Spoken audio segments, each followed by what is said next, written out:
ইয়া আইয়ুহাল্লাযীনা আমানু ইসবিরু ওয়া সাবিরু ওয়া রাবিতু ওয়াত্তাকুল্লাহ। আল্লাহ তাআলা বলেন, হে ঈমানদারেরা, ইয়া আইয়ুহাল্লাযীনা আমানু ইসবিরু, তোমরা সবর করো, সবর। 2 নাম্বার সাবিরু, সবরের উপরে তুমি অটল থাকো। 3 নাম্বার আল্লাহ তাআলা বলেন ওয়ারাবিতু, সর্বদা জিহাদের জন্য প্রস্তুত থাকো। 4 নাম্বার আল্লাহ তাআলা বলেন ওয়াত্তাকুল্লাহ, তোমরা আল্লাহ তাআলাকে ভয় করো। তাহলে কি হবে? লাআল্লা কালামে হাকিমের মধ্যে আসলে নিশ্চয়তার অর্থ দেয়। তার মানে আল্লাহ তাআলা জানায় দেন, এই 4 গুণ যদি অর্জন করো তোমরা সফল হয়ে যাবা। এই 4 গুণ অর্জন কেন করবা? লাআল্লাকুম তুফলিহুন, যাতে করে তোমরা সফল হতে পারো। 1 নম্বরে আল্লাহ তাআলা বললেন, ইয়া আইয়ুহাল্লাযীনা আমানু, হে ঈমানদারেরা, ইসবিরু, সবর করো, সবর। সবর কোথায় করতে হবে? তাফসীরে মাআরিফুল কোরআন সহ প্রসিদ্ধ সব তাফসীরগুলোর মধ্যে আসছে, ঈমানদার সবর করবে 3 জায়গায়। কয় জায়গায়? 3 জায়গায় ঈমানদার সবর করবে। 1 নাম্বার, সবর হবে আনুগত্যের মধ্যে তথা ইবাদতের মধ্যে হবে সবর। লম্বা আলোচনা আমি ওইদিকে যাব না, সংক্ষিপ্ত সারে যতটুকু বোধগম্যতার জন্য প্রয়োজন এতটুকু আমরা আলোচনা করব। তাহলে ইবাদতের মধ্যে সবর, ইবাদতের মধ্যে সবর, এটা কেমনে হয়?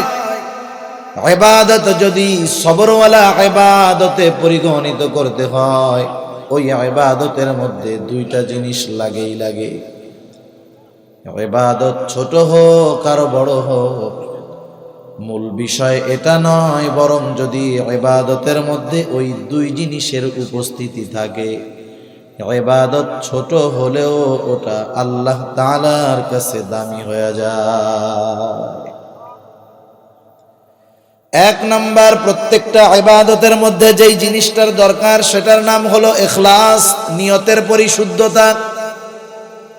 আমি যেই আমলটা করতেছি, ছোট হোক আর বড় হোক, আমার উদ্দেশ্যটা কি? কার সন্তুষ্টি উদ্দেশ্য? আগে আমাকে এই জিনিসটা ঠিক করতে হবে, টার্গেট নির্ধারণ করতে হবে। আমার ছোট বড় সব ইবাদত আল্লাহ তাআলার সন্তুষ্টির জন্যই হবে। 2 নাম্বার, ওই ইবাদতটা নিজস্ব পদ্ধতি প্রক্রিয়ায় করলে হবে না, ওই ইবাদতের পদ্ধতি হতে হবে মুহাম্মাদুর রাসূলুল্লাহ সাল্লাল্লাহু আলাইহি ওয়াসাল্লামের। তাহলে 1 নাম্বার হলো ইখলাস, 2 নাম্বার হলো সুন্নাত। এই 2 জিনিস মাস্ট, লাগবেই লাগবে। এই 2 জিনিস যদি ঠিক থাকে তাহলে ইবাদত ছোট হলেও আল্লাহ তাআলার কাছে কবুল হবে। ইবাদত সবরওয়ালা ইবাদত হবে, সুন্দর ইবাদত হবে। সুন্দরের সংজ্ঞা আমাদের কাছে একরকম, আল্লাহ তাআলার কাছে আর এক রকম। সবরওয়ালা ইবাদত মানে সুন্দর ইবাদত। আমরা সুন্দর বলতে এটারে বুঝি যেটা আমাদের চক্ষুদয়কে তৃপ্ত করে, অন্তরের মধ্যে মজা লাগে। চোখ দিয়া দেখলে ভালো লাগে, অন্তর দিয়া মজা লাগে। যেমন আফ্রিকার মানুষগুলা কালো না দেখতে? এটা কি আমাদের ভাষায় সুন্দর না কালা? নিঃসন্দেহে কালো। এদেরকে আমাদের ভালো লাগে না, সুন্দর লাগে না। বাহিরে যেটা দেখা যায় আমরা সেটার উপরে নির্ভর করে সৌন্দর্যের সংজ্ঞা দিয়ে থাকি। কিন্তু আল্লাহ তাআলার কাছে সুন্দর এই চামড়ার বর্ণের রঙের কারণে নয়, বরং আল্লাহ তাআলার কাছে সুন্দরটা হলো অন্তর সম্পৃক্ত একটি বিষয়। এজন্য রাসূলুল্লাহ সাল্লাল্লাহু আলাইহি ওয়াসাল্লাম বলেন, ইন্নাল্লাহা লা ইয়ানজুরু ইলা সুওয়ারিকুম ওয়ালাকিন ইয়ানজুরু ইলা কুলুবিকুম ওয়া আমালিকুম। নিশ্চয়ই আল্লাহ তাআলা কারো সূরত দেখেন না, আল্লাহ তাআলা দেখেন না কে কত সুন্দর, কে কোন বংশের, কে কোন গোত্রের। আল্লাহ তাআলা এটা দেখেন না, বরং আল্লাহ তাআলা দেখেন বান্দার অন্তর। যার নিয়তের মধ্যে পরিশুদ্ধতা আছে, কোনো ভেজাল নাই, ইখলাসওয়ালা আল্লাহর বান্দা, ও যদি কালো হয় ও আল্লাহ তাআলার কাছে সুন্দর। সুবহানাল্লাহ। হযরত বেলাল রাদিয়াল্লাহু তাআলা হাবশি গোলাম, গোলামের ঘরের গোলাম, ইউথিপিয়ান লোক। আমাদের ভাষায় একটা মানুষকে দেখার জন্য অসুন্দর যা যা দরকার সব তার মধ্যে আছে। কালো, ঠোঁট মোটা, পা চওড়া, চুল কুকড়ানো, অথচ আল্লাহ তাআলার কাছে লোকটার কেমন দাম। নবীজি মেরাজে গিয়া জান্নাতে বেলালের পায়ের আওয়াজ শুনতে পাইছে। সুবহানাল্লাহ। সেজন্য এক নম্বরে সবর হবে ইবাদতের মধ্যে। ইবাদতের মধ্যে সবর অর্জনের মাধ্যম অন্যতম দুইটি জিনিস, ইখলাস আর সুন্নাত। 2 নাম্বার সবর হলো গুনাহ থেকে বেঁচে থাকার মধ্যে সবর, সবরুন আনিল মাআসি, গুনাহ থেকে বেঁচে থাকা এটাও অন্যতম সবর। কিন্তু আফসোসের সাথে বলতে হয়, এখন তো এমন এক জামানা, এমন এক সময়, একটা সময় গুনাহ করার জন্য গুনার কাছে যাওয়া লাগতো, এখন গুনাহ করার জন্য গুনার কাছে যাওয়া লাগে না, গুনাহ পকেটে পকেটে নিয়ে ঘোরা যায়। আজ থেকে 30 বছর আগে একটা মানুষ যদি চিন্তা করতো ও সিনেমা দেখতে যাবে, যে জায়গায় খুশি সেই জায়গায় কিন্তু সিনেমা দেখার গুনাহ করা যাইতো না। ওই দূরে যে এক জায়গায় সিনেমা হল আছে ওই জায়গায় যাইতো, সপ্তাহে একদিন 3 ঘন্টা সিনেমা দেখার গুনাহ করতো। মন চাইলেও আর ওইটা ছাড়া আর সুযোগ নাই। এরপরে একটু পরিবর্তন হলো, গ্রামে গ্রামে বিটিভি টেলিভিশন চলে আসলো অনেক উঁচা অ্যান্টিনা দিয়া। এখন আর সিনেমা দেখার গুনাহ করার জন্য সিনেমা হলে যাওয়া লাগে না। প্রতি সপ্তাহে জুমার দিন সুন্দর মতো সিনেমা দেখায় মানুষ দলে দলে, যেই বাড়ি টেলিভিশন আছে ওই বাড়ি গিয়া দলে দলে বসে বসে দেখতে। এরপরে বিদ্যুতের আগমন ঘটলো, ডিশেল লাইন। এক সময় আমরা ভাবতাম শহরেই মনে হয় শুধু ডিশেল লাইন থাকে, আসলে তা নয়। গ্রামে গঞ্জে প্রত্যন্ত অঞ্চলে একজন অভাবী দরিদ্র মানুষ নুন আনতে পান্তা পুরায়, তার ঘরের মধ্যেও ডিশেল লাইন পাওয়া যায়। তা এখন আর সিনেমা সপ্তাহে সপ্তাহে না, এখন ওই ডিশেল লাইন আসছে, প্রত্যেক দিনই সিনেমা দেখার গুনাহ করতে পারে। এরপরেও একটা বিষয় ছিল, গুনাহ নির্দিষ্ট একটা জায়গায় করা লাগতো। যেই ঘরের মধ্যে টিভি ওই ঘরে গুনাহ করা লাগতো, বাইরে গেলে তো আর দেখার উপায় ছিল না। 21 শতাব্দীর আগমন, সময় অগ্রসর হইতেছে, আর ঘরে ঘরে হাতে হাতে যখন মোবাইল চলে গেল, একটা সময় গুনাহ করার জন্য সিনেমা দেখতে চায়, দোকানে গিয়ে মেমোরি কার্ডের মধ্যে সিনেমা বইরাই না দেখতো, যা ভরা আছে সেটাই দেখতে হবে, মন যেটা চায় সেটা দেখা যায় না। এরপরে চলে আসলো smartphone, mobile, network 3G 4G 5G। এখন গুনাহ আর নির্দিষ্ট কোনো জায়গায় করতে হয় না, যেখানে মন চায়, যা মন চায়, যেভাবে মন চায় গুনাহ করা যায়।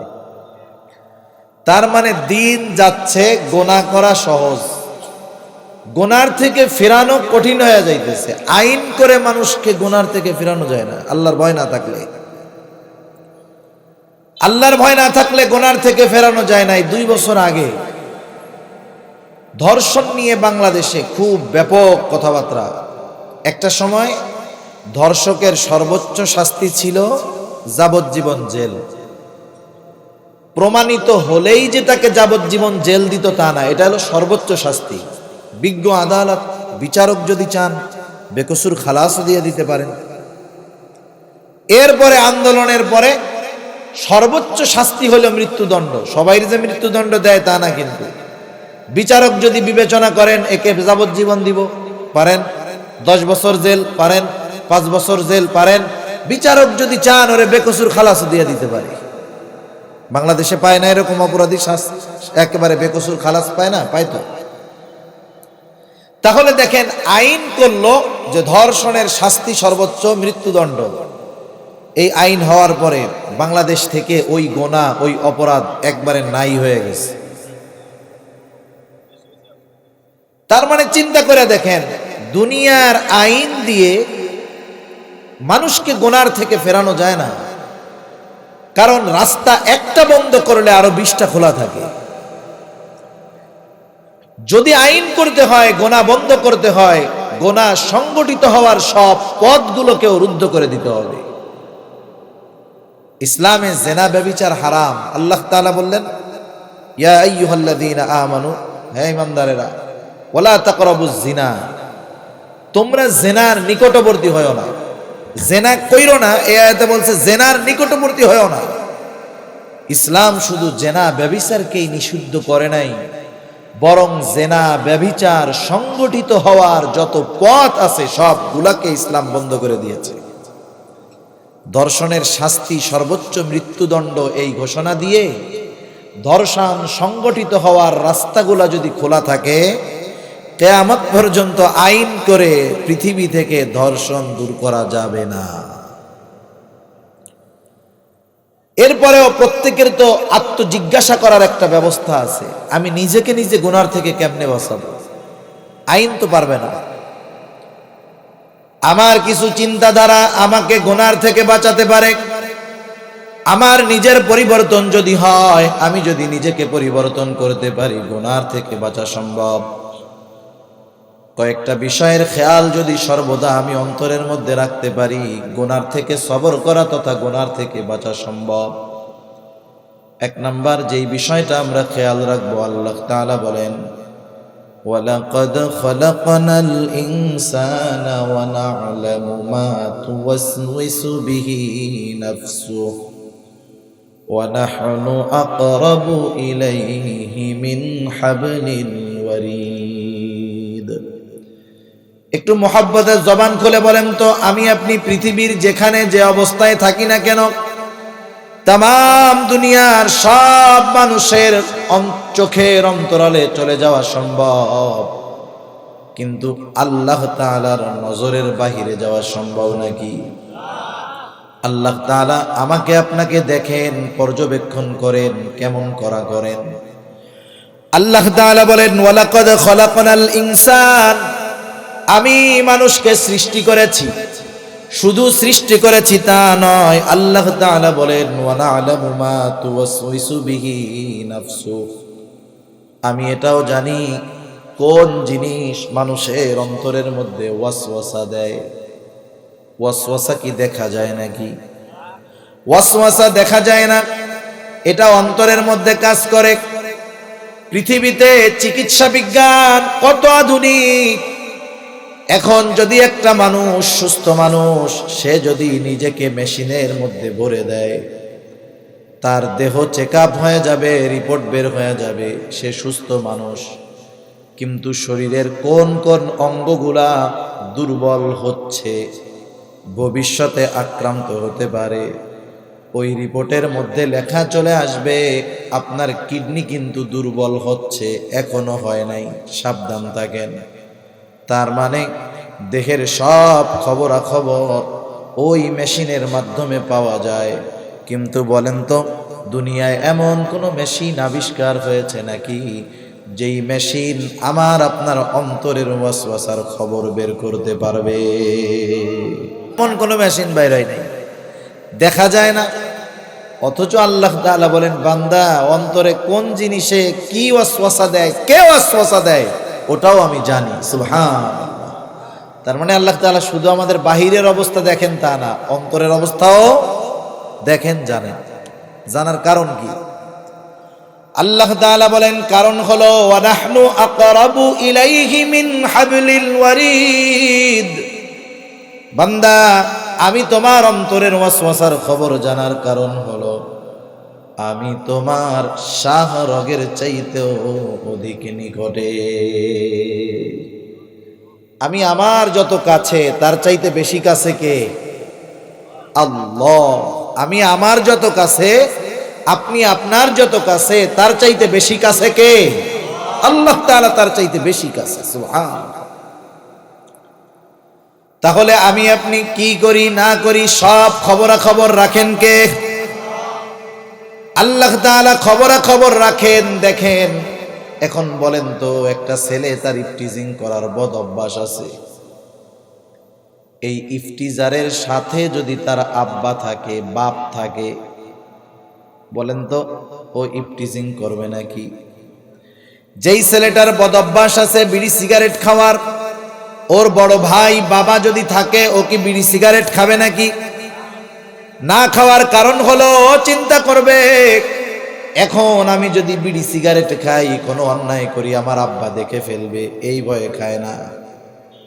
আমরা দুনিয়ার মানুষ, আল্লাহ তাআলা সৃষ্টি করেছেন, তিনি রিজিক দিয়েছেন, তিনি আমাদের রব।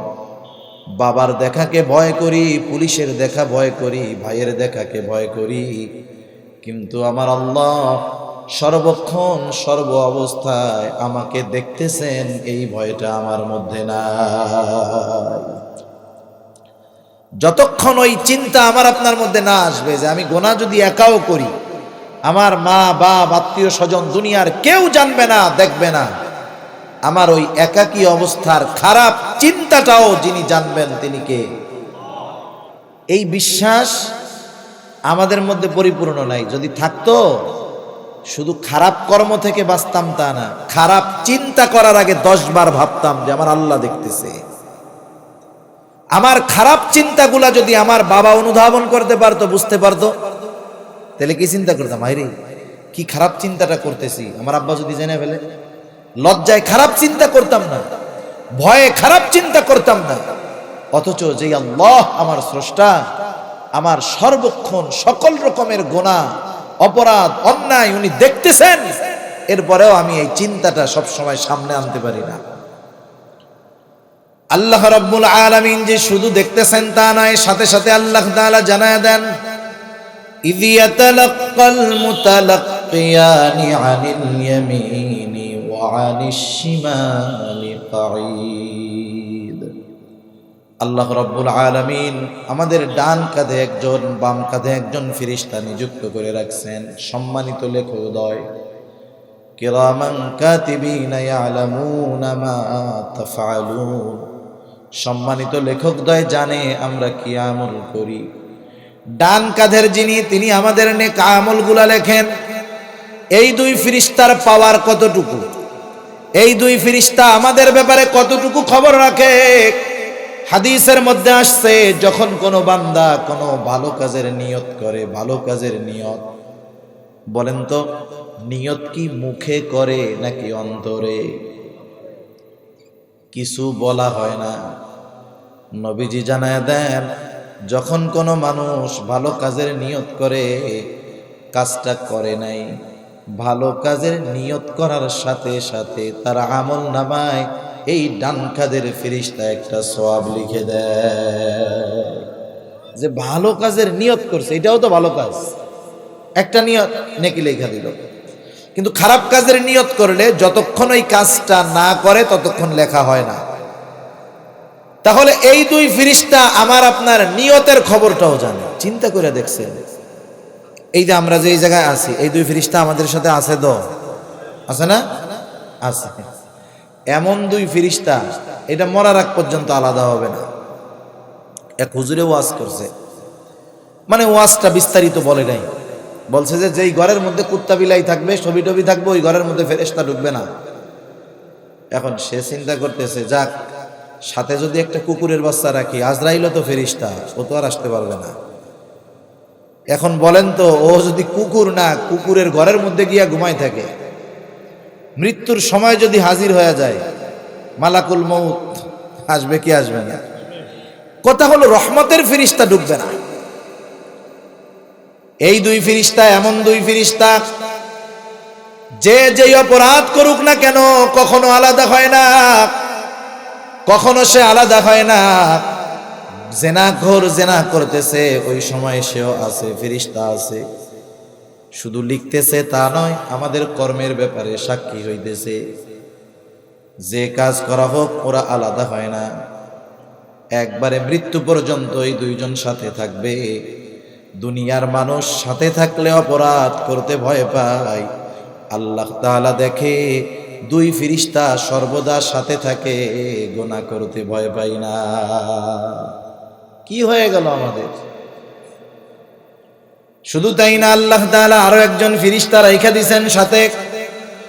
ইয ইয়াতালাক্কাল মুতালাক্কিয়ানি আনিল ইয়ামিনি ওয়া আনিশ শিমালি কঈদ মা ইয়ালফিযু মিন কওলিন ইল্লা লাদাইহি রাকীবুন আতীদ। আরেকজন ফেরেশতা সদা সতর্ক, সদা তৎপর একজন ফেরেশতা। মা ইয়ালফিযু মিন কওল, মানুষ মুখ দিয়ে যা নিক্ষেপ করে, অর্থাৎ যেই কথাটা বলে, বলার সাথে সাথে ওই ফেরেশতা ওই কথাটাকে রেকর্ড করে ফেলে। সুবহানাল্লাহ। আমাদের কর্ম লিপিবদ্ধ হয়, কথাগুলা রেকর্ড হয়, ফেরেশতারা সাক্ষী আছে। সবচাইতে বড় সাক্ষী তো আল্লাহ, ঠিক কিনা বলেন? একটু বলেন তো, যেই লোকটা এই কথাগুলো বিশ্বাস করবে, এই কথাগুলো তো আর বানোয়াট কথা না, যার উপরে ঈমান এনেছি কথাগুলো তার, মিথ্যা তো বহুত দূর, সংশয় সন্দেহেরও কোনো অবকাশ নাই। এই কথাগুলোর উপরে পূর্ণরূপে ঈমান আমাদের রাখতে হবে। যদি পূর্ণ বিশ্বাস আমার আপনার মধ্যে থাকতো, তাইলে মানুষের সামনে আমার চরিত্র যেমন, মানুষের অন্তরালে একাকী অন্ধার ঘরে একাকী আধার রাতেও আমার চরিত্র তেমন হয়ে যাইত, ঠিক কিনা বলেন? কথাগুলা শুনি কিন্তু বিশ্বাসে পরিণত করতে পারি নাই, আমলে পরিণত করতে পারি নাই। তাহলে দেখেন, আমার পাপের ক্ষেত্রে আল্লাহ তাআলা সবচাইতে বড় সাক্ষী। তিনজন ফেরেশতা সাক্ষী। শুধু তাই না, আল্লাহ তাআলা আরেক জায়গায় বলেন, আল ইয়াউমা নাখতিমু আলা আফওয়াহিহিম ওয়া তুকাল্লিমুনা আইদিহিম ওয়া তাশহাদু আরজুলুহুম বিমা কানু ইয়াকসিবুন। কিয়ামতের দিন মানুষের সামনে প্রত্যেকের আমলনামা দিয়ে দেওয়া হবে। কেউ ডান হাতে আমলনামা পাবে, কারো বাম হাতে আমলনামা যাবে।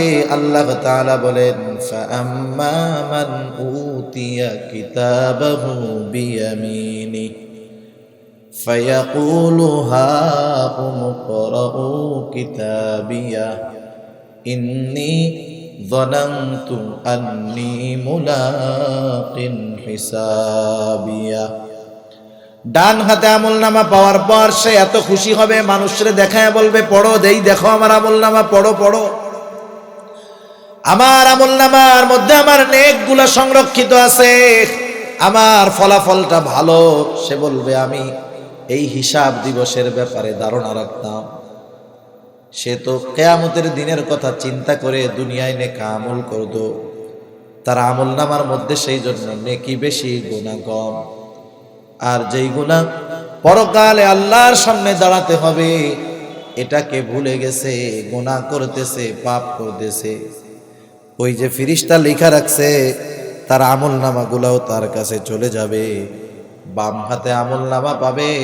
সে পাবার পরে কি বলবে? আল্লাহ তাআলা বলেন, ওয়া আম্মা মান উতিয়া কিতাবাহু বিশিমালি ফায়াকুলু ইয়া লাইতানি লাম উতা কিতাবিয়া। বাম হাতে আমলনামা পাবে, শুধু পাবে তা নয়, পড়বার যোগ্যতা তাকে দিয়ে দিবে আল্লাহ। সে তো নিজেই পড়তে পারবে, কারণ কিয়ামতের দিন প্রত্যেকে তার নিজের হিসাব নিজে নেওয়ার জন্য যথেষ্ট হয়ে যাবে। আমলনামাগুলো আল্লাহ তাআলা ছেড়ে দিবে। যেমন আপনার বন্ধুর নম্বরে আপনি যদি ফোন দেন, নাম্বার যদি ঠিক থাকে, বন্ধু যদি তার বাড়িতে থাকে তাও তোর কাছে ফোন যাবে। বন্ধু যদি ঢাকায়ও থাকে, নাম্বার যদি ঠিক থাকে, ফোন ঢাকাও যাবে, ঠিক না? নাম্বার ঠিক থাকলে জায়গা মতো চলে যাবে হাতে। প্রত্যেকের আমলনামায় প্রত্যেকের নাম তো আছে, সবার কাছে পৌঁছায় যাবে। ডান হাতে কারো যাবে, কারো বাম হাতে। বুক চিরে বাম হাতটা পেছনের দিকে চলে যাবে, বাম হাতের মধ্যে আমলনামা দেওয়া হবে। আল্লাহ তাআলা বলবেন, ইকরা কিতাবাক কাফা বিনাফসিকাল ইয়াউমা আলাইকা হাসিবা। তুমি পড়ো তোমার কিতাব, তোমার নিজের হিসাব নেওয়ার জন্য তুমি নিজেই যথেষ্ট। কিতাব দেখে তো আমল নামা দেখে অবাক হয়ে যাবে, হায় রে গোটা জিন্দেগির একটা ছোট বড় কোনো কর্ম বাদ যায় নাই, সব এর মধ্যে চলে আসছে। আমল নামা দেখে তারা বলবে মালি হাদাল কিতাব লা ইউগাদিরু সগীরাতান ওয়ালা কাবীরাতান ইল্লা আহসাহা। সব চলে আসছে, একটাও বাদ যায় নাই। যখন দেখবে পাতায় পাতায় শুধু গুনাহ আর গুনাহ, ওই আমল নামা পড়া বলবে ইয়া লাইতানি লাম উতা কিতাবিয়া, বলবে হায় হায় এই কিতাব যদি আমার হাতে না আসতো। আফসোস করবে, কিন্তু কোনো উপায় আছে তখন? উপায় নাই। ওই যে আমল নামা, তাদের গুনার কথা যখন বলা হবে, ওরা তখন বলবে কি, যে গুনাহ তো করছি, এটা খাতা কলমে লেখা, যাদের দিয়া করছি তাদের সাক্ষী দরকার, নেলে বিশ্বাস করি না। হাত দিয়ে গুনাহ করছে, হাতরে সাক্ষী হিসাবে চায়। আল্লাহ তাআলা জানায় দেন, ও আমার বান্দা ছাড় হবে না। আল ইয়াউমা নাখতিমু আলা আফওয়াহিহিম ওয়া তুকাল্লিমুনা আইদিহিম ওয়া তাশহাদু আরজুলুহুম বিমা কানু ইয়াকসিবুন। আল্লাহ তাআলা বলেন আল ইয়াউম, আজকের এই দিন, নাখতিমু আলা আফওয়াহিহিম, অর্থাৎ কিয়ামতের দিন আমি মানুষের মুখের উপরে মোহর লাগায় দিব, তাদের মুখের উপরে মোহর লাগায় দিব, বাক শক্তি বন্ধ হয়ে যাবে। ওয়া তুকাল্লিমুনা আইদিহিম, আমার সাথে কথা বলবে তাদের হাত। ওয়া তাশহাদু আরজুলুহুম, সাক্ষী দিবে তাদের পা। বিমা কানু ইয়াকসিবুন, হাত পা দ্বারা তারা কি উপার্জন করেছে, কিয়ামতের দিন আমার আপনার হাত পা আল্লাহর কাছে সব বলে দিবে। সুবহানাল্লাহ। শুধু তাই না, আল্লাহ তাআলা আরেক জায়গায় বলেন শাহিদা আলাইহিম সামউহুম ওয়া আবসারুহুম ওয়া জুলুদুহুম বিমা কানু ইয়ামালুন। আল্লাহ তাআলা বলেন সাক্ষী দিবে তাদের কান, সাক্ষী দিবে তাদের চোখ, সাক্ষী দিবে তাদের চামড়া। আমাদের হাত আছে, পা আছে, চোখ আছে, কান আছে, চামড়া আছে।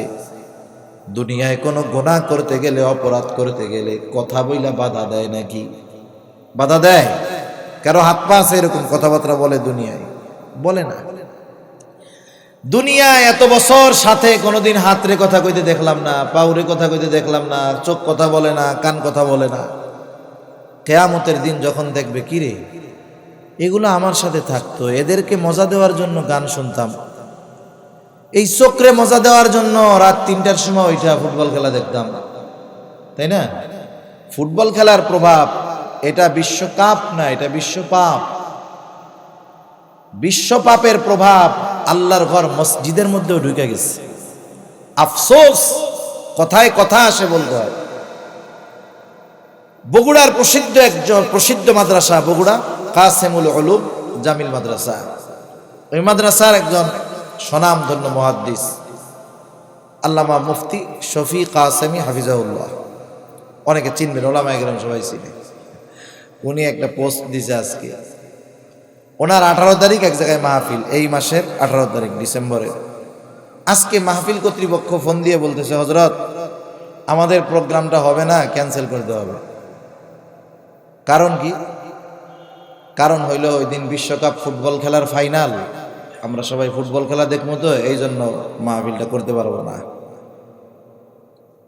চিন্তা করে দেখেন, দিন ইসলাম এসবগুলার চাইতে আমরা ওই বিষয়গুলাকে প্রাধান্য দিচ্ছি, সামান্য চোখে একটু মজা দেওয়ার জন্য।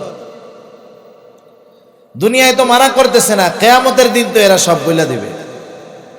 যখন কথা বলা শুরু করবে, অঙ্গ প্রত্যঙ্গ, চামড়া, হাত পা, মানুষরা অবাক হয়ে যাবে। অবাক হয়ে বলবে, ক্বালু লিজুলুদিহিম লিমা শাহিদতুম আলাইনা,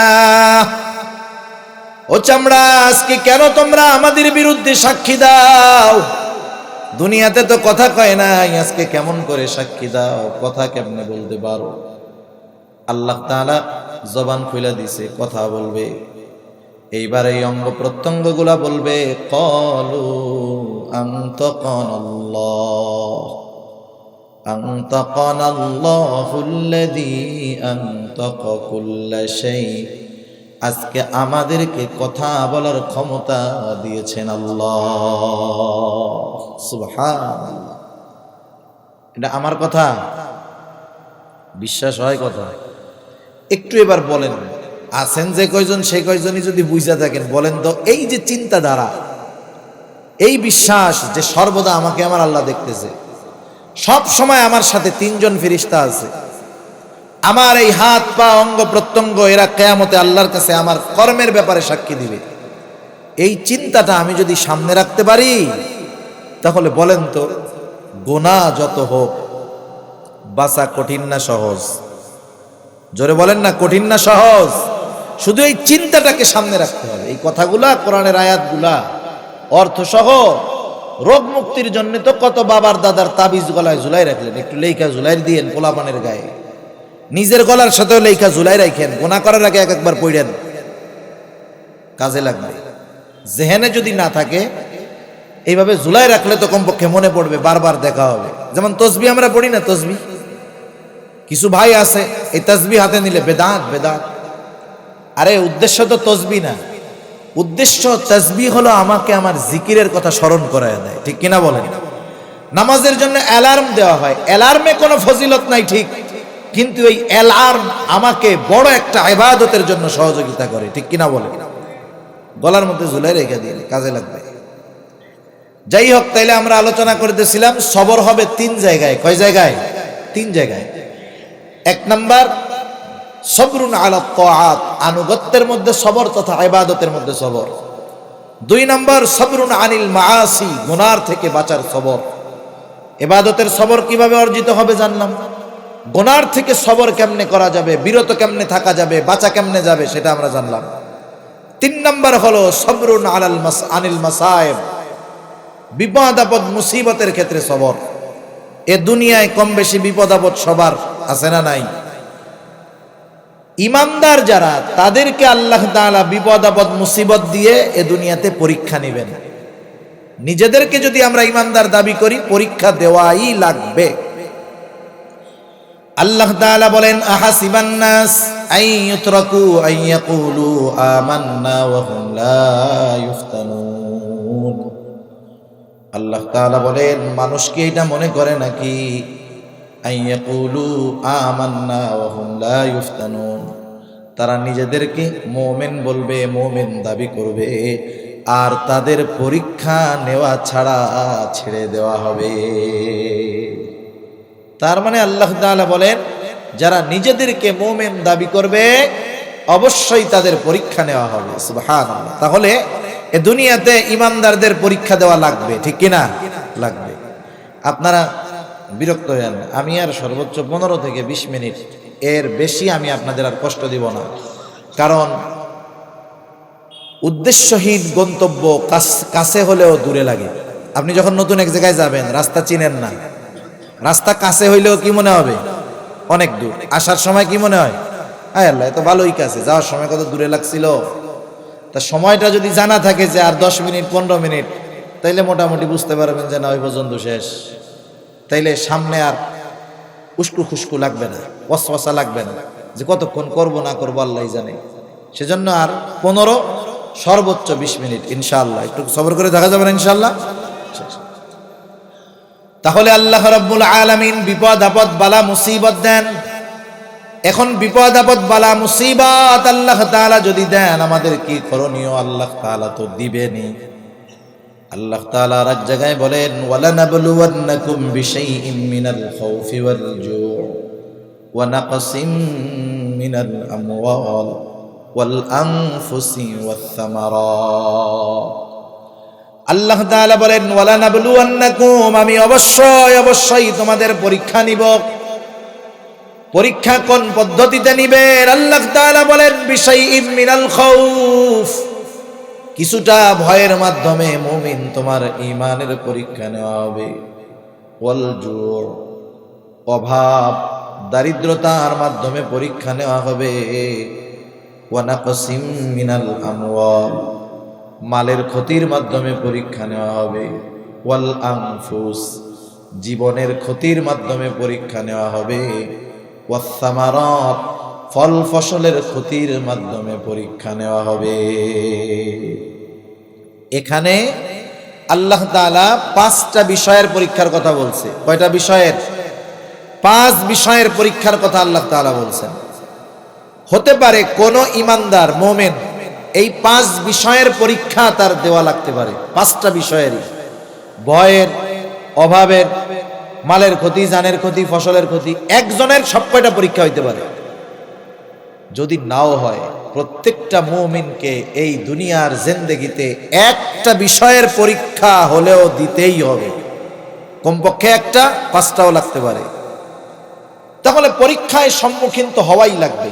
এই যে বিপদ আপদ বালা মুসিবত পরীক্ষা, এটা দেন কে? একটু জোরে কোন, কে দেন? আল্লাহ তাআলা দেন। বিপদ আপদ বালা মুসিবত থেকে উদ্ধার করেন কে? এই যে দুইটা কথা, বিপদ দেন আল্লাহ, উদ্ধার করেন আল্লাহ, মুখ দিয়ে আমরা সহজে বলে দিলাম, কিন্তু এটা একটু চিন্তা করেন তো, বিপদ আল্লাহ তাআলা দেন, এই কথাটার উপরে যতটুকু ইয়াকিন, বিশ্বাস, বিপদ থেকে আল্লাহ উদ্ধার করেন, এই কথার উপরে আগের কথার সমপরিমাণ বিশ্বাস আমাদের নাই।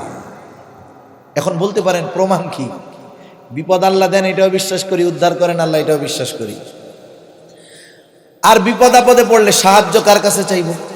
আল্লাহ তাআলার কাছে। এখন বিপদ থেকে আল্লাহ উদ্ধার করেন, এটার প্রতি আমাদের যে বিশ্বাসে কমতি, আমাদের দেশের মানুষ, উপমহাদেশের মানুষ, সারা বিশ্বের মানুষ, এর প্রমাণ কি? আমাদের দেশের কথাই ধরেন। যদি এই কথার উপরে আমাদের সর্বোচ্চ বিশ্বাস থাকতো যে সব বিপদ থেকে উদ্ধার করেন আল্লাহ, তাইলে বাংলাদেশে মাজারের ব্যবসা টিকতো না। বাংলাদেশের যে মাজার আছে, ভণ্ডপীর যেগুলা, আহলে হক, তাদের কথা না, যেগুলা ভণ্ড আছে, মাজার আছে, এদের 90%, 90% খরচ, মাজার ব্যবসার 90% আয় হয় এই বাংলাদেশের সরল মনা মুসলমানের মানতের টাকা দিয়া। বিপদ দিছে কে? আল্লাহ। বলে আল্লাহ আপনি তো বিপদ দিলেন, এই বিপদ যদি যায় বাবার দরবারে 5টা গরু, বিপদ দিছে আল্লাহ, উদ্ধার করে আল্লাহ, আর গরু খায় বাবার দরবারে। ইয়াকিন নাই আমাদের, বিশ্বাস নাই। যদি বিশ্বাস পরিপূর্ণ থাকতো যে বিপদ থেকে উদ্ধার করেন আল্লাহ, তাইলে বিপদে পড়লে সাহায্য কার কাছে চাইতাম? আল্লাহ তাআলার কাছে। আল্লাহ কত মেহেরবান, চিন্তা করেন। 1 নম্বরে আল্লাহ তাআলা পরীক্ষা নিবেন, এটা আল্লাহ আগেই জানায় দিয়েছেন, কারণ বান্দা যেন পরীক্ষার জন্য প্রস্তুতি নিতে পারে। আবার বান্দা টেনশনে পড়ে যাবে, কিসের পরীক্ষা নিবে আল্লাহ? আল্লাহ তাআলা জানায় দিলেন বান্দায় 5 বিষয়ের পরীক্ষা হবে। আল্লাহ তাআলা পরীক্ষাও নেন, আর এই মুসিবত থেকে বান্দা বাঁচবে কেমনে সেই পদ্ধতিও আল্লাহ তাআলা বলে দিয়েছেন। সুবহানাল্লাহ। কোন ভালো শিক্ষক যখন ছাত্রের পরীক্ষা নেয়, কোন ওস্তাদ চায় যে আমার এই ছাত্র পরীক্ষায় ফেল যাক? কোন ওস্তাদ চায়? বরং সে চায় যে আমার ছাত্রটা জানি সর্বোচ্চ ভালোভাবে পাশ করে, মহব্বতের কারণে। বান্দা আল্লাহরে কত মহব্বত করে, আল্লাহ তাআলাই পরীক্ষা নেন, ওস্তাদি পরীক্ষা নেয়, আবার চায় ছাত্র জানি পাশ করে। আল্লাহই পরীক্ষা নেন, আবার আল্লাহ তাআলা চায় যেন আমার বান্দা পরীক্ষায় ফেল না যায়। সুবহানাল্লাহ। আল্লাহ তাআলা এবার জানায়া দেন, বান্দা বিপদ আপদ মুসিবতে পড়লা, কেমন করে বিপদ আপদ থেকে আমি আল্লাহর কাছে সাহায্য চাইবা, কেমন করে সবর করবা বিপদ আপদ থেকে। আল্লাহ তাআলা বলেন, ইয়া আইয়ুহাল্লাযীনা আমানুস্তাঈনু বিস-সাবরি ওয়াস-সালাহ। আল্লাহ তাআলা বলেন, হে ঈমানদারেরা, ইস্তাঈনু, আমি আল্লাহর কাছে তোমরা সাহায্য চাও। দুনিয়ার মানুষের কাছে সাহায্য চাওয়ার অনেক পদ্ধতি, কিন্তু আল্লাহ তাআলা জানায় দেন, বান্দা আমি আল্লাহর কাছে সাহায্য চাওয়ার পদ্ধতি হলো 2টা, বিস-সাবরি ওয়াস-সালাহ, ধৈর্য আর নামাজের মাধ্যমে আমি আল্লাহর কাছে তোমরা সাহায্য চাও। যেই বান্দা আল্লাহ তাআলার কাছে ধৈর্য আর নামাজের মাধ্যমে সাহায্য চায়, যেই মুমিন সেই মুমিন আর সাধারণ মুমিন থাকে না। এই আয়াতের শুরুতে আল্লাহ তাআলা বলতেছেন, ঈমানদারেরা, ইয়া আইয়ুহাল্লাযীনা আমানু, হে ঈমানদারেরা, বিপদ আপদ মুসিবতে পড়লে ধৈর্য আর নামাজের মাধ্যমে সাহায্য চাও। কেমন যেন এরপরে আল্লাহ তাআলা বলতেছেন, যেই বান্দা বিপদ আপদ মুসিবতে ধৈর্য আর নামাজের মাধ্যমে সাহায্য চায়, সে শুধু মুমিন থাকে না, আল্লাহ তাআলা তাকে একটা প্রমোশন দেয়। কি দেয়? প্রমোশন দেয়। সেও মুমিন, তবে সাধারণ মুমিন না। আল্লাহ তাআলা প্রমোশনটা কি দিলেন? সওয়াবের মুমিন। এই আয়াতের শেষাংশে আল্লাহ তাআলা একথা বলেন নাই যে ইন্নাল্লাহা মাআল মুমিনিন, হে ঈমানদারেরা, আমার কাছে বিপদ আপদ মুসিবতে ধৈর্য আর নামাজের মাধ্যমে সাহায্য চাও, নিশ্চয়ই আল্লাহ মুমিনদের সাথে আছে। আল্লাহ এটা বলেন নাই, কিন্তু আল্লাহ তাআলা বলেছেন ইন্নাল্লাহা মাআস সাবিরিন। তার মানে আল্লাহ তাআলা বোঝাতে চান যে মুমিন বিপদ আপদ মুসিবতে এই দুই পদ্ধতি অবলম্বন করে আমার কাছে সাহায্য চায়, সে আর সাধারণ মুমিন থাকে না, সে সবের মুমিন হয়ে যায়, ধৈর্যশীল মুমিন হয়ে যায়। ধৈর্যশীল মুমিন যে হয়ে যায়, তার সাথে আছেন কে? এবার কর, যার সাথে আল্লাহ আছেন, দুনিয়া আখেরাতে তার কোনো চিন্তা আছে? চিন্তা নাই। ফেরাউনের বাহিনী মুসা আলাইহিস সালাম উম্মতদেরকে নিয়ে একবারে নদীর পাড়ে, পার হওয়ার ব্যবস্থা তখনও হয় নাই। সকাল হয়ে গেছে, ফেরাউন তার বাহিনী নিয়ে আসতেছে, মুসা আলাইহিস সালামের উম্মত দেখছে যে কাম সারা আজকে। এতকাল তো ফেরাউনের গোলাম ছিলাম, তাও বাইচা তো ছিলাম, এইবার সব শেষ, হয়তো ওদের অস্ত্রে শেষ, নাইলে দরিয়ার মধ্যে সুইবা আমরা পানি খাইয়া আমরা এবার শেষ। এই অবস্থায় মুসা আলাইহিস সালাম রে তারা বলতেছে, ফালাম্মা তারা আল জামআন ক্বালা আসহাবু মুসা ইন্না লামুদরাকুন। যখন এক পক্ষ অপর পক্ষকে দেখতে পায়, মুসা আলাইহিস সালামের সাথীরা বলতেছে, ক্বালা আসহাবু মুসা ইন্না লামুদরাকুন, ও মুসা, নিশ্চয়ই আমরা ধরা পড়ে গেছি। বলেন তো, এখনো ধরা পড়েছে নাকি? কেন কইল? কেন কইল জানেন? অনেক সময় অনেকে বিপদে পড়ে মুরব্বীর কাছে যায় না, যায় কি বলে, কাকা আমি মরে গেছি। এবারে যদি মইরাই যাইতো, কথা কয় কেমন? তার মানে আসন্ন বিপদের ভয়াবহতা অনুধাবন করে সে বলতেছে যে আমি মরে গেছি, মানে ওই বিপদ যদি ওর উপরে আসে বাঁচার আর উপায় নাই, এই জন্য বলছে যে কাকা মরে গেছে, আসলে মরে নাই। এটা একটা বাগধারা আর কি। মুসা আলাইহিস সালামের উম্মত বুঝতেছে যে পার হওয়ার জন্য নৌকা নাই, অস্ত্র শস্ত্র নাই। আমরা সব মহিলা পুরুষ বৃদ্ধ ছোট ছোট বাচ্চা, তারা অস্ত্র সহকারে আমাদের সামনে আসতে, তিন দিক ঘিরে ফেলছে, একদিক দরিয়া। এই জন্য তারা বলছে ধরা পড়ে গেছে। মুসা আলাইহিস সালাম এবার বলতেছে, আরে বেটা রাখো, বক্তব্য দিচ্ছে কত সুন্দরভাবে। মুসা আলাইহিস সালাম বলতেছে, কাল্লা ইন্না মাইয়া রাব্বি সায়াহদিন। তারা বলল, মুসা ধরা পড়ে গেছি। মুসা আলাইহিস সালাম বলেন, কাল্লা, কখনো নয়। শুধু না বলেন নাই, লা বলেন নাই, তিনি বলেছেন কাল্লা। লা মানে ধরা পড়ব না, পরেও ধরা পড়তে পারি, কিন্তু কাল্লা শব্দটা হলো কখনো নয়, এখনো ধরা পড়ব না, জীবনে আর কোনোদিন ফেরাউন ধরতে পারবে না। এত নিশ্চয়তার সাথে কাল্লা বললেন, ধরা পড়বই না। কাছাকাছি চলে আসছে, পার হওয়ার কিছু নাই, অস্ত্র শস্ত্র কিচ্ছু নাই, যুদ্ধ করার উপায় নাই, কেমনে ধরা পড়ব না? মুসা আলাইহিস সালাম বলেন, ধরা পড়ব না, কারণ কি জানো? ইন্না মাইয়া রাব্বি, ধরা পড়ব না, কখনো ধরা পড়ব না এই কারণে, কারণ আমার সাথে আমার রব আছে। আল্লাহ তাআলা ধরা পড়তে দেয় নাই, বাঁচাই দিছে। রাসূলুল্লাহ সাল্লাল্লাহু আলাইহি ওয়াসাল্লাম যখন হিজরতের সময় সাওর পর্বতের গর্তে 3 দিন পলায় থাকছে, 3 দিন লুকায় থাকছে আত্মগোপন কইরা, ওই যে রাখাল আবু বকর সিদ্দিক রাদিয়াল্লাহু তাআলা আনহুর রাখাল ছাগল টাগল নিয়ে প্রতিদিন গর্তের আশপাশ দিয়ে ঘুরা আবার বাড়ি চলে যেত। উদ্দেশ্য ছিল কি? যাতে ওনাদের পদচিহ্নগুলো নষ্ট হয়ে যায়।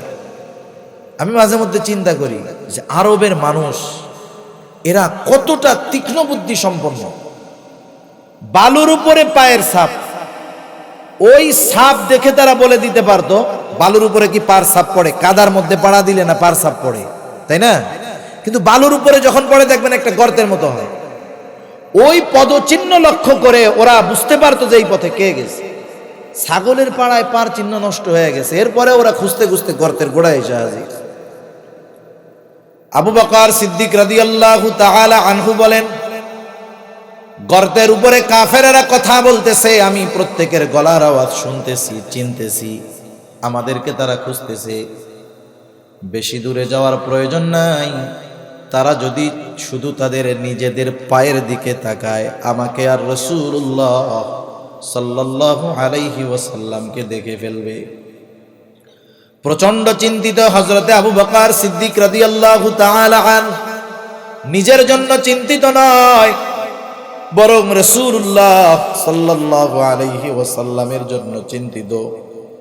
কারণ আবু বকর নিজের একটা জীবন নয়, আল্লাহ তাআলা যদি আবু বকরকে হাজারো জীবন দিত, নবীজির মহব্বতে আবু বকর তার হাজার জীবন কোরবান করার জন্য তৈয়ার ছিল।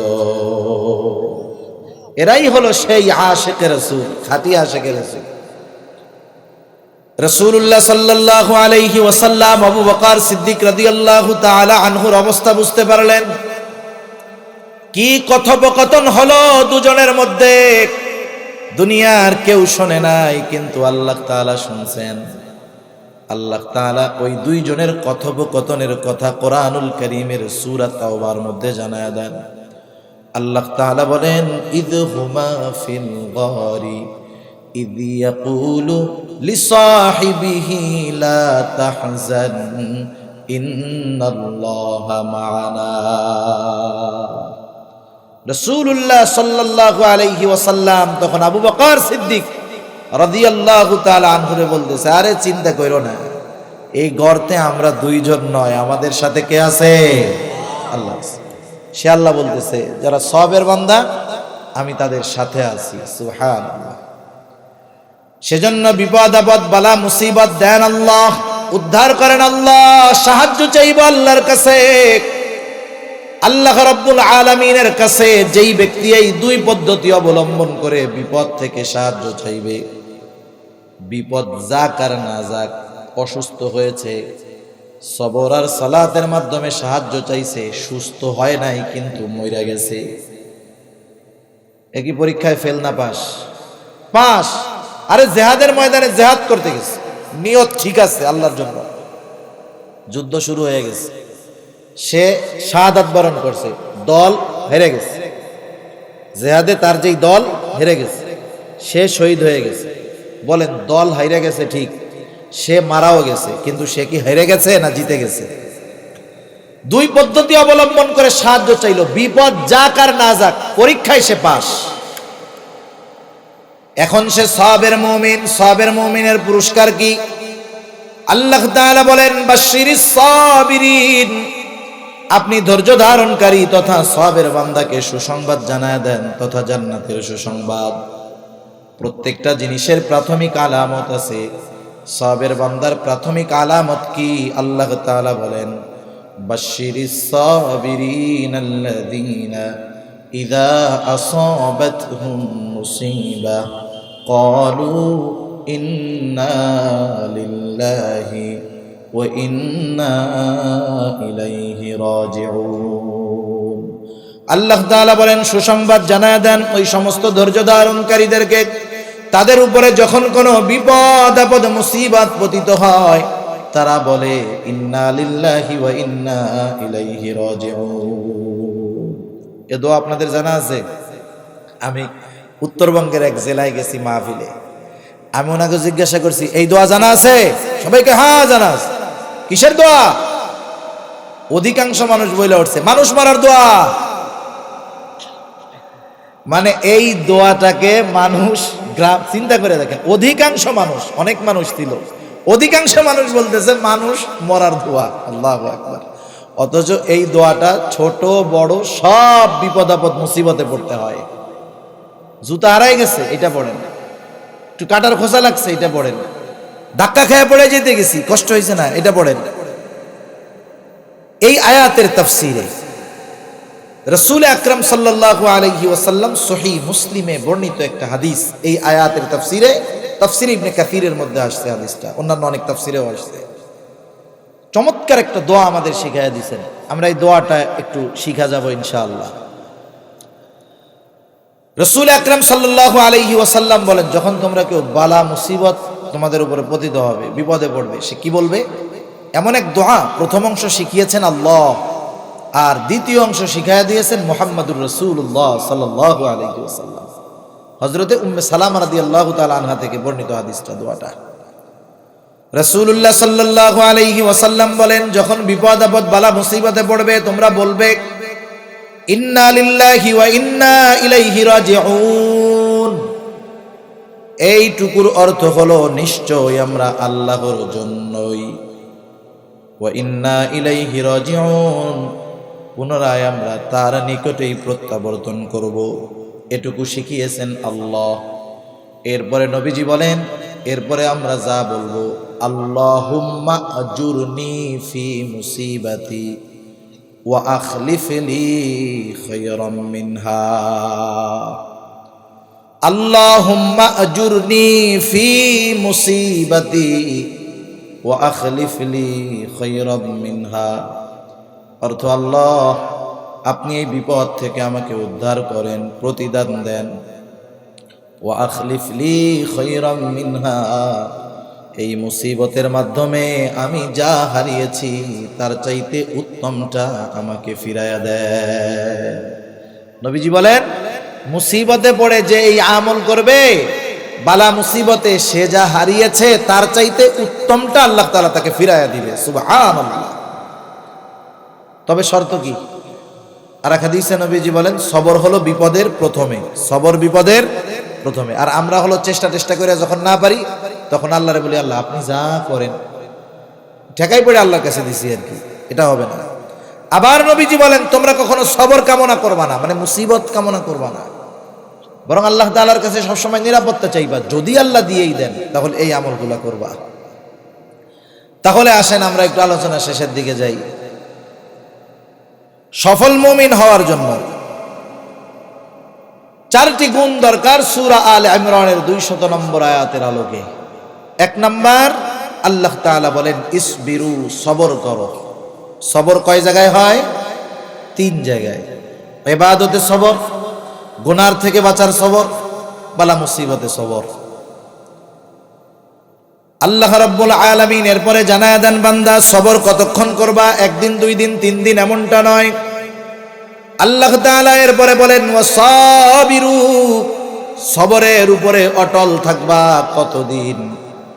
আল্লাহ তাআলা এক জায়গায় বলেন ওয়া'বুদ রাব্বাকা হাত্তা ইয়াতিয়াকাল ইয়াকিন। আপনি আপনার রবের ইবাদত করেন দৃঢ় সত্য আসা পর্যন্ত, তার মানে মৃত্যু পর্যন্ত। এই বিষয়গুলোর উপরে সবর হবে একেবারে মৃত্যু পর্যন্ত। 3 নাম্বার, ওয়ারাবিতু, জিহাদের জন্য প্রস্তুত থাকেন। এই শব্দটা লম্বা ব্যাখ্যার দাবি রাখে, আমি আর ওদিকে যাব না। এরপরে আল্লাহ তাআলা বলেন ওয়াত্তাকুল্লাহ, আল্লাহ তাআলাকে ভয় করো। এই 4 গুণ অর্জন করো মুমিন। আমরা বললাম কেন করব? আল্লাহ তাআলা বলেন লাআল্লাকুম তুফলিহুন, এই 4 গুণ মুমিন অর্জন করবা এই জন্য যাতে তুমি একজন সফল মুমিন হতে পারো। আমরা কারা সফল মুমিন হইতে চাই? হাত উঁচা করি। নারায়ে তাকবীর, নারায়ে তাকবীর। মাশাআল্লাহ, আমরা হাত নামে, আল্লাহ আমাদের সবাইকে কবুল করুক। এখন দোয়া হয়ে যাবে। দোয়ার আগে